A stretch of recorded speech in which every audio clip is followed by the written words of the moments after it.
টি-20 ক্রিকেটের ইতিহাসে অন্যতম সেরা বোলার। কার্যকরী একজন লেগ স্পিনার হিসেবে রশিদ খানের কদর বরাবরই বেশি। লেগ স্পিনারদের মধ্যে বিশ্বের ১ নম্বর আফগানিস্তানের এই বোলার। এই লেগের বল মানেই ব্যাটারদের নাকানি চুবানি খাওয়া। কিন্তু সেই রশিদকে এবারের আইপিএলে এখন পর্যন্ত নিজের নামের সুবিচার করতে পারেননি।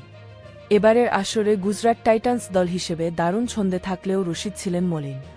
শুভমান গিলের দলটি প্লে অফ নিশ্চিত করলেও আফগান স্পিনারের ফর্ম নিয়ে চিন্তা বাড়ছে।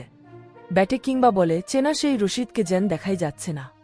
এবার আইপিএলের লজ্জার এক রেকর্ড গড়েছেন রশিদ। সতীর্থ মোহাম্মদ সিরাজের নজিরে ভাগ বসিয়েছেন তিনি। রোববার ২৫ মে আহমেদাবাদের নরেন্দ্র মোদী স্টেডিয়ামে চেন্নাই সুপার কিংসের বিপক্ষেও ফর্মে ফিরতে পারেননি রশিদ খান। বল হাতে ১ উইকেট পেলেও ৪ ওভারে খরচ করছেন ৪২ রান। ছক্কা হজম করেছেন ৩টি। আর সেটাই রশিদ খানকে বসিয়েছে বিব্রতকর এক রেকর্ডে। আইপিএলের এক মৌসুমে সবচেয়ে বেশি ছক্কা খাওয়ার রেকর্ড গড়েছেন রশিদ। চলতি মৌসুমে এখন পর্যন্ত ৩১ ছক্কা হজম করেছেন রশিদ খান। মৌসুমের আরও বাকি আছে অন্তত ১ ম্যাচ। রশিদের নামের পাশে সংখ্যাটা তাই বাড়বে তা বলাই বাহুল্য। অবশ্য এই রেকর্ড তার এক নয়। গুজরাটে তারই সতীর্থ মোহাম্মদ সিরাজ ২০২২ সালে রয়্যাল চ্যালেঞ্জার্স বেঙ্গালুরুর জার্সিতে এক মৌসুমে হজম করেছিলেন ৩১ ছক্কা। আইপিএলে এক আসরে ৩০ ছক্কা হজমের নজির আছে আর কেবল দুজনের।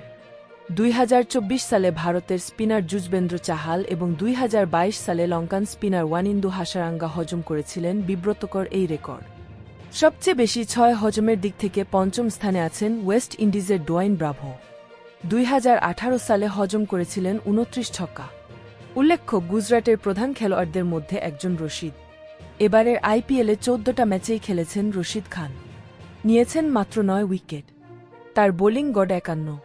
১৪টা ম্যাচে ৪৩৭ রান দিয়েছেন রশিদ। অর্থাৎ ওভার প্রতি ৯.৪৭ রান দিয়েছেন তিনি।